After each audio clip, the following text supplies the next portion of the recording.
नमस्कार दोस्तों, मैं हूं सुरेश गुप्ता और आप सभी का स्वागत है हमारे YouTube चैनल पर। जैसा कि आप देख रहे हैं, हमने एक बेसिक फोटोग्राफी की सीरीज शुरू की है, जिसमें अभी तक हमने आपको अपर्चर, शटर स्पीड और ISO का उपयोग करना सिखाया है। साथ ही हमने आपको एक्सपोजर ट्रायंगल के बारे में भी बताया है कि अपनी डिजायर्ड पिक्चर पाने के लिए तीनों एलिमेंट्स को एक साथ कैसे उपयोग किया जाता है। आपने देखा होगा कि कैमरे में ये सभी एडजस्टमेंट लगाने में थोड़ा समय लगता है और कभी-कभी ऐसा भी होता है कि हम कैमरा सेट करते रह जाते हैं और हमारा शॉट निकल जाता है। ऐसा न हो, इसके लिए सभी कैमरा कंपनियों ने अपने सभी मॉडल्स में कुछ ऐसे मोड्स दिए हैं जिनसे आप अपनी मर्जी की सेटिंग ऑटोमेटिकली फीड करके एक्यूरेट फोटो ले सकते हैं। तो आज इस वीडियो में हम उन्हीं सभी मोड्स के बारे में बात करेंगे। कैमरे में सबसे ज्यादा सुविधाजनक मोड ऑटो मोड होता है। इसे कैमरे में सेट कर दीजिए। कैमरा ऑटो फोकस है ही, बस देखते जाइए और शटर दबाते जाइए, आपकी फोटो आती रहेंगी। लेकिन सोचिए, अगर ऐसे ही फोटो लेनी थी तो इतना महंगा कैमरा लेने की क्या जरूरत थी। आपका मोबाइल क्या बुरा था। उसमें भी एम करते हैं, शटर दबाते हैं और फोटो आती रहती हैं।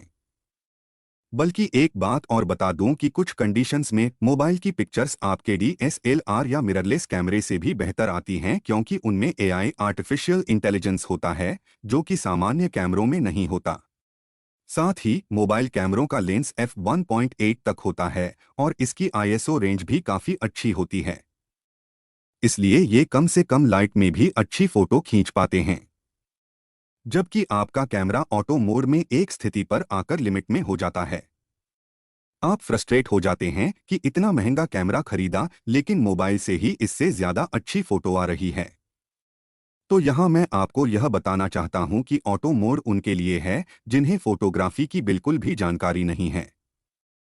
इसमें कैमरा ही सब कुछ खुद से डिसाइड करता है कि कितना अपर्चर देना है और कितनी शटर स्पीड लगानी है। कभी कभी ऐसा भी होता है कि बहुत फास्ट मूविंग ऑब्जेक्ट है और वो 1/60 की शटर स्पीड लगा दे और पिक्चर ब्लरी आ जाए।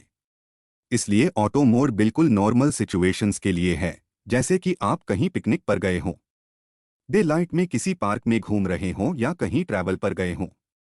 इस तरह की नॉर्मल पिक्चर्स कोई भी आसानी से ले सकता है और तस्वीरें लगभग एक जैसी ही आएंगी। ऑटो मोड में आप कोई भी सेटिंग खुद से सेलेक्ट नहीं कर सकते। लाइट के हिसाब से कैमरा ही ISO डिसाइड करेगा, शटर स्पीड डिसाइड करेगा और अपर्चर भी वही डिसाइड करेगा। यहाँ इस तस्वीर में देखिए, यह रूम के अंदर की तस्वीर है। कैमरे ने 450 ISO सिलेक्ट किया है, शटर स्पीड 1/125 रखी है। कैमरे में f1.8 का लेंस लगा हुआ है, लेकिन कैमरे ने f5 सिलेक्ट किया है। यदि आप मैनुअल मोड में तस्वीर ले रहे होते तो ISO को कम करके बड़े अपर्चर जैसे f2.8 या f1.8 पर भी तस्वीर ले सकते थे, लेकिन ऑटो मोड में यह संभव नहीं है। दूसरी तस्वीर में जब लाइट थोड़ी और कम हुई तो कैमरे ने अपर्चर बढ़ाकर f3.5 कर दिया और ISO भी बढ़ाकर 2000 कर दिया। रूम में रोशनी कम होने के बावजूद तस्वीर बहुत ही साफ और क्लियर आई है। यह वाली इमेज बाहर बालकनी में ली गई है, जहां रोशनी बहुत अच्छी है। इसलिए कैमरे ने शटर स्पीड 1/250 कर दी और ISO 200 पर अपर्चर f4.5 लगा दिया। यह सभी एक एवरेज सेटिंग है, जो किसी भी एवरेज लाइट में एवरेज पिक्चर लेने के लिए लगाई जाती है। हालांकि यहाँ 1/250 शटर स्पीड की जरूरत नहीं थी। ISO 100 लगाकर 1/125 शटर स्पीड पर भी तस्वीर ली जा सकती थी, लेकिन ऑटो मोड में यह संभव नहीं है। जो कैमरा चाहेगा वही होगा। Programme mode. ये मोड उन लोगों के लिए उपयोगी है जिन्हें फोटोग्राफी की थोड़ी समझ आने लगी हो। प्रोग्राम मोड में भी कैमरा ही सब कुछ डिसाइड करता है, बस ISO आपको सिलेक्ट करने की छूट देता है। आप अपना मनचाहा ISO सिलेक्ट कर लीजिए और सब कुछ कैमरे के ऊपर छोड़ दीजिए। यदि आपको ये समझ आने लगे कि किन परिस्थितियों में कौन सा ISO लगाना है, जैसे कि दिन के समय सनलाइट में पिक्चर ले रहे हों तो ISO 100 लगा दीजिए। थोड़े बादल आ गए हों या आप किसी छाया वाली जगह आ गए हों तो 200 या 400 ISO लगा दीजिए। दिन के समय रूम के अंदर आ गए हों तो 800 से 1000 आईएसओ लगा दीजिए। बाकी सब कैमरे पर छोड़ दीजिए। कैमरा अपने आप सारे एक्सपोजर कैलकुलेट करके पिक्चर लेता रहेगा। आपकी कोई पिक्चर मिस नहीं होगी, यानी किसी भी पिक्चर में एक्सपोजर कम ज्यादा नहीं होगा। जो कि दूसरे ऑटोमेटिक मोड्स में पॉसिबिलिटी है, वो हम आगे बताएंगे। ये फोटो प्रोग्राम मोड में ली गई है। रूम के अंदर है, इसलिए आईएसओ 400 लगाया हुआ है। कैमरे ने अपनी मर्जी से सूटेबल अपर्चर f4 और शटर स्पीड 1/250 लगा दिया है। अब हमने आईएसओ 1600 कर दिया तो कैमरे ने शटर स्पीड और अपर्चर दोनों को एक स्टॉप कम करके अपर्चर f5.6 और शटर स्पीड 1/500 लगा दिया। पिक्चर का एक्सपोजर वही रहा। अब यदि हमें लगता हो कि पिक्चर थोड़ी सी अंडर एक्सपोज्ड है, तो प्रोग्राम मोड में सुविधा होती है कि आप एक्सपोजर को प्लस या माइनस में कॉम्पेंसेट कर सकते हैं। अगली पिक्चर में एक स्टॉप प्लस कॉम्पेंसेट किया तो उसी लाइट कंडीशन में 1600 आईएसओ पर कैमरे ने f7.1 अपर्चर और शटर स्पीड 1/200 लगाया। इस पिक्चर में एक्सपोजर ठीक हो गया है। तो प्रोग्राम मोड में जब भी आपको लगे, अपने टेस्ट के अनुसार एक्सपोजर को कॉम्पेंसेट कर सकते हैं। ये सेटिंग किसी भी लोकेशन पर सिर्फ एक बार लगानी होगी। अपर्चर प्रायोरिटी मोड, ये कैमरे का एक बहुत ही महत्वपूर्ण और उपयोगी मोड है। यह मोड तब आपके काम आएगा जब आपको फोटोग्राफी की थोड़ी समझ आ जाएगी। मैं समझता हूं कि अब तक आपको इतना समझ में आ गया होगा कि जब भीड़ में से या ग्रुप में से किसी खास व्यक्ति को शार्प फोकस में रखना हो और बाकी सबको ब्लर करना हो, तो बड़ा से बड़ा अपर्चर छोटा f नंबर लगाते हैं। उस लाइट कंडीशन में अपर्चर के अनुसार शटर स्पीड और आईएसओ भी बदलना पड़ेगा। अब इन तस्वीरों में देखिए, पहली तस्वीर में अपर्चर f16 लगा हुआ है, तो आगे से पीछे तक सब चीजें फोकस में नजर आ रही हैं। जैसे ही हमने अपर्चर f1.8 लगाया तो सिर्फ सामने की चीज फोकस में रह गई और पीछे सब कुछ ब्लर हो गया। आप जब भी फोटोग्राफी करेंगे, ऐसे मौके बार बार आएंगे जब आपको किसी एक को ही फोकस करना पड़ेगा और फिर तुरंत अगली फोटो में बहुत बड़ा ग्रुप लेना पड़ सकता है। इन सभी परिस्थितियों के अनुसार आपको अपर्चर भी छोटा बड़ा करना पड़ेगा।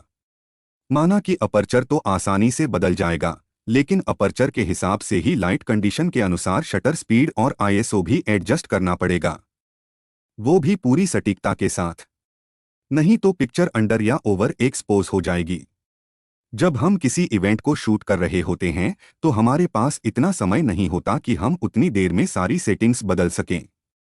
जितनी देर हम सेटिंग्स बदलने में लगाएंगे, उतनी देर में हमारा शॉट निकल जाएगा। इन परिस्थितियों में ऑटो अपर्चर मोड या अपर्चर प्रायोरिटी मोड बहुत काम आता है।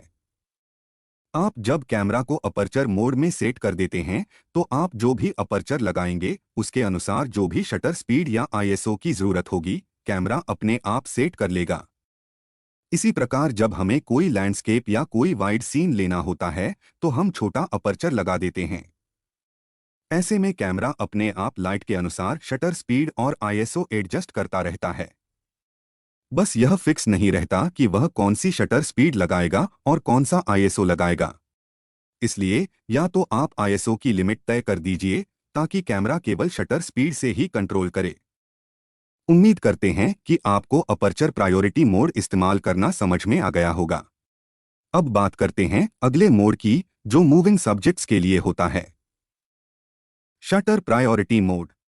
इस मोड में हम मूविंग सब्जेक्ट्स की फोटोग्राफी करते समय सब्जेक्ट की स्पीड का अंदाजा लगाकर अपने कैमरे के शटर की स्पीड को इतना रख देते हैं कि सब्जेक्ट की मूवमेंट की वजह से तस्वीर में किसी तरह का ब्लर न आए।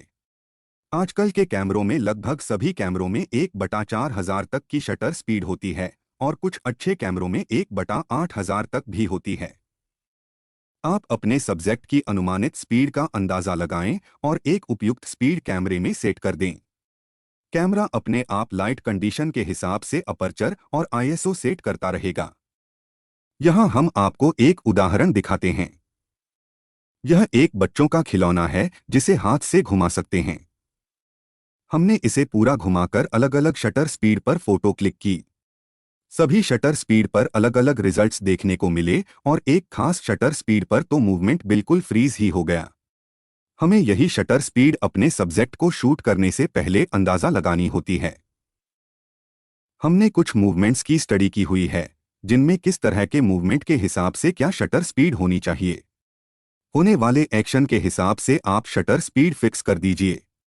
आप जिस भी एक्शन पर शटर दबाएंगे, उस लोकेशन की लाइट के अनुसार क्या अपर्चर होना चाहिए, वह कैमरा अपने आप सेट करता रहेगा।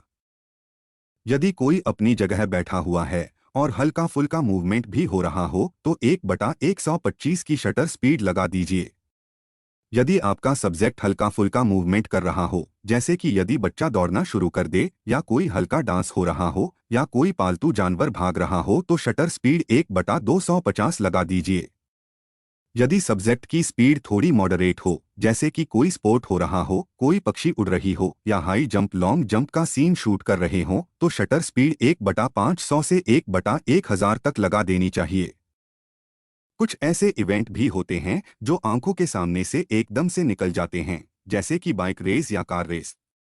कभी कभी कम स्पीड की चीजें भी जब क्लोज डिस्टेंस से निकलती हैं, तो इन सभी मौकों पर शटर स्पीड 1/2000 या 1/4000 लगा देनी चाहिए। इन सभी मोड्स के अलावा एक और खास मोड होता है, जिसे मैनुअल मोड कहते हैं। इस मोड में सभी एलिमेंट्स जैसे कि अपर्चर, शटर स्पीड और आईएसओ आपको रोशनी की जरूरत के अनुसार खुद ही सेलेक्ट करना पड़ता है। इस मोड को इस्तेमाल करने के लिए आपको फोटोग्राफी की पूरी जानकारी होना जरूरी है। जिस दिन आप मैनुअल मोड में सही फोटो लेने लग जाएंगे, उस दिन आप खुद को एक परफेक्ट फोटोग्राफर मान लीजिएगा। अगले वीडियो में हम आपको मैनुअल मोड इस्तेमाल करने के बारे में विस्तार से बताएंगे। आज के इस वीडियो में बस इतना ही।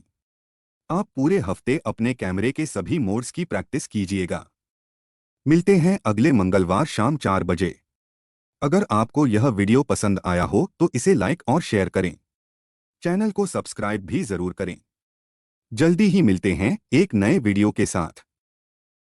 नमस्ते। जय हिंद।